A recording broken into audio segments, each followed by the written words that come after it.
Good. So it's almost, if I understand you correctly, they're bringing whatever skills they have acquired before, and in addition to that, they bring the other stuff like compassion, resilience, and so that's good for them. And is that good for other team members? Is that something that they can impart if they're listened to, I guess? Yes, I mean, I think it can be. I mean, everyone's different. I mean, you know, some of the most irritating people I know have had experience of mental illness. I mean, it's not because they've got mental illness. They're just irritating people. So it doesn't turn you into a saint. Right. You do learn life skills through having difficult experiences and recovering from them. I mean, it could be an experience of, you know, being made redundant from a big job, or losing your loved one, or, you know, going through a socially shaming experience, or having another kind of, you know, or surviving cancer or something like that. These experiences shape us, and they can enable us to develop ourselves in the ways that I expressed in particular, and to bring that into the workplace. And if we bring it into the workplace, we benefit the customers, we benefit our work colleagues, and we benefit the organisation. Great. And what would you say to managers, for example? Because one of the fears that managers usually bring to training is, they ask me, Pedro, how do we manage people with a mental health issue? Because we're having lots of problems that are coming up for people with mental health issues in the workplace. What would you say to somebody if they ask you that question? There's a kind of a fear of, you know, they've got a mental health problem. I've got to, you know, I don't know what to say to them, or I don't know how to approach them. Look, you manage. How do these people manage people who are in the throes of grief, or who are really angry because their wife kicked them out, or who are really sad because they've had a terrible, you know, illness diagnosis? I don't think the rules are very different for people who have experience of mental health problems, or who are going through difficulties at the time. And I think one of the great problems is that what we've tended to do with extreme human conditions in the last 200 years is the community said, look, we'll create a bunch of professionals to look after those people, and we'll put them in institutions so that we don't have to deal with them.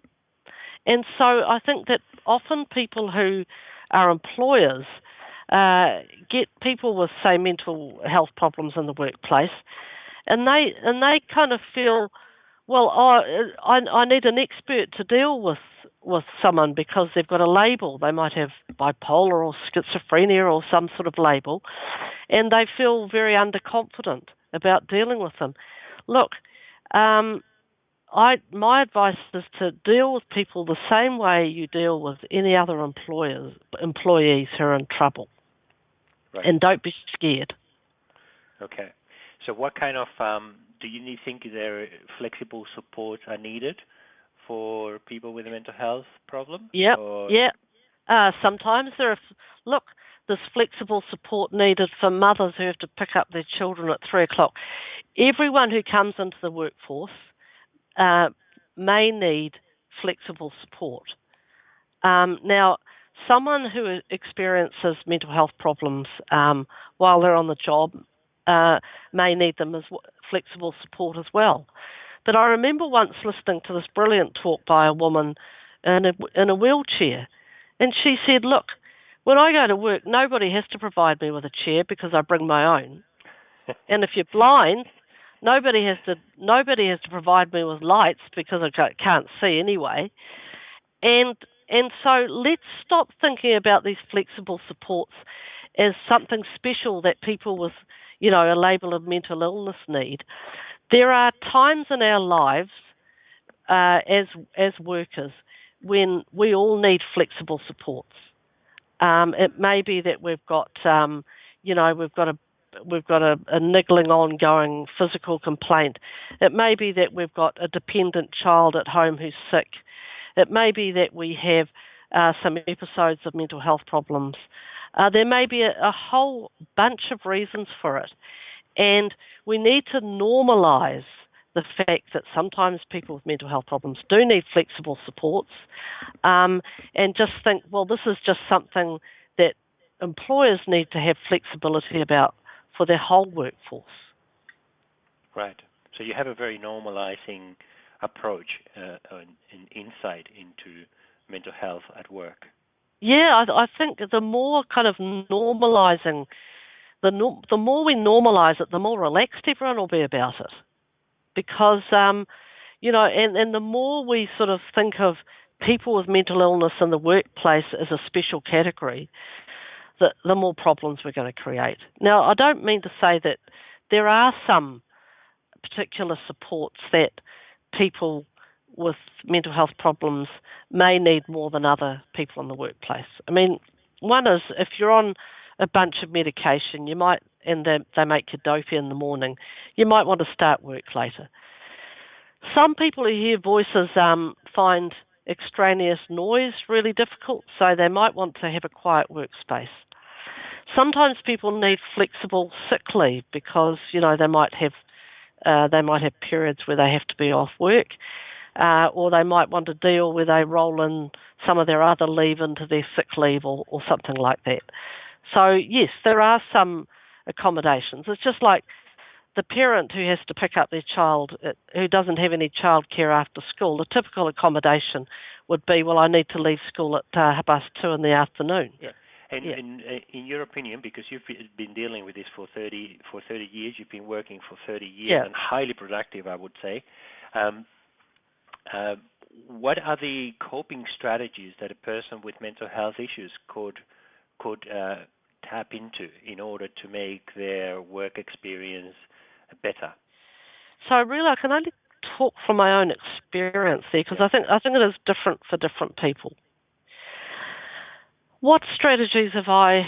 Well, for one strategy I've had is I don't want to work for a boss because I don't do very well being told what to do. So I've decided to be self-employed, and I've just traded income anxiety for office politics. But that's okay. So, but that again, that's really got nothing to do with the fact that I had a mental health problem. That's just because of my personality.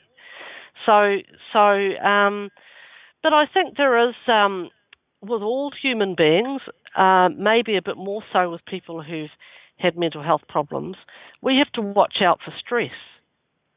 So how do we watch out for stress? Well, we recognise signs that we're getting into stress. We ease back when we're getting really tired or scratchy or kind of anxious. We might tell our employer that, oh, look, this is all getting a bit much for me. I just need to slow down a bit. So it's having in the workplace. It's about having the ability not only to say to yourself what I need, but to be able to say that to your employer. I think is very important. And the whole issue of disclosure in the workplace is quite a big thing for people who have been labelled with mental health problems because they're worried about discrimination. Yeah. That's a question that comes up in training a lot too. Yeah. So I think there's a lot we can do. That whole experience of going through episodes of mental distress does teach you a lot about, well, what can I deal with in life and what can't I? So even by the time people have come to the workplace, they've probably got a pretty good idea of what they can take and what they can't take, and probably a better idea than a lot of other workers.